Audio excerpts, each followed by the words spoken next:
People want to step into this and say, well, the Israelites the people of Israel are occupying and they're colonizing that area. Well, actually, God gave the land to the people of Israel, to get technical.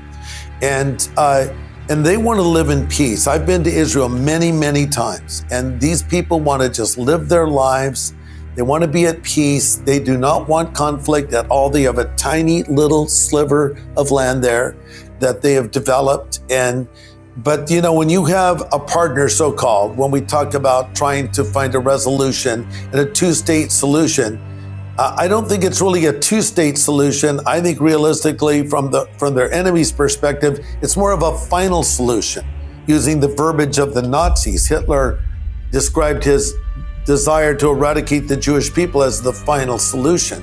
How can you negotiate with an enemy or with anyone who says you do not have the right to exist? Prior to 1967, there wasn't even much talk about the Holocaust. Holocaust museums, Holocaust studies, all of this is post-1967. Everything changed significantly. At that point, Israel began a program of systematic expansion into the occupied territories with the basic goal of taking over whatever it found valuable and leaving out the Palestinian population. So Israel does not want Nablus, for example. There's too many Arabs. The goal is to take what's valuable, expel the population if you can. The ones you can't expel, surround them, ignore them, but essentially take it over. The United States has supported it every step of the way. Golan Heights, Israel simply annexed in violation of Security Council orders. Actually, the U.S. joined the Security Council in opposing it, but then went on to ignore it, and under Trump formally authorized it. Jerusalem, Israel, again, basically annexed in violation of Security Council orders. U.S. raided it. Jerusalem is now about 5 times what it ever was. Historically, it took in surrounding our villages, and through the West Bank, pretty much the same. Gaza we can go into. Well, that's the basic story. In the early 1970s, Israel had a choice. It had a choice between expansion and security, and it chose expansion with the help of the United States. What happened is there was a resolution, several resolutions brought to the UN Security Council, which called for a 2-state settlement on the internationally recognized border, so-called Green Line, with maybe minor adjustments, and called for the recognition, I'm virtually quoting now, the recognition of the right of each state to exist in peace and security within secure and recognized borders. The resolution was supported by Egypt, Jordan, Syria, so-called confrontation states, tacitly supported by the PLO, not openly. Israel strongly objected to it, refused even to attend the session. The United States vetoed the resolution. That pretty much set the stage for what has been happening since. Why you think the Jewish people find themselves under these sorts of assaults and attacks again and again? Yes, well, I think the big answer is Satan hates what God loves. So God loves and chose the Jewish people. In the book of Deuteronomy, the Lord explains even why. He says, I didn't choose you because you were more than other nations. You were fewer. I chose you because I loved you. You can see the same is true of all of us who are believers. He chose us because he loved us. In everlasting love, he has drawn us to himself. Well, Satan hates what God loves. So anti-Semitism is not a recent phenomenon.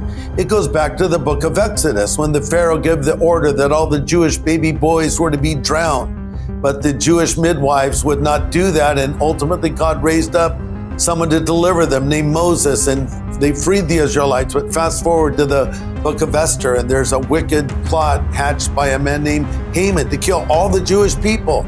But God had his woman in the right place at the right time for such a time as this, as the book of Esther says, Queen Esther, who was a Jew and spoke up for her people, and they thwarted that. But then you go forward in history to Germany and their attempt to eradicate and wipe out the Jewish people and onto the present day. So this is not something that's new. It's devilish. Anti-Semitism is devilish. And you'll often find that the same people that hate Israel also hate Christians and include us in their desire to wipe us all out. They call Israel the little Satan and America's the great Satan.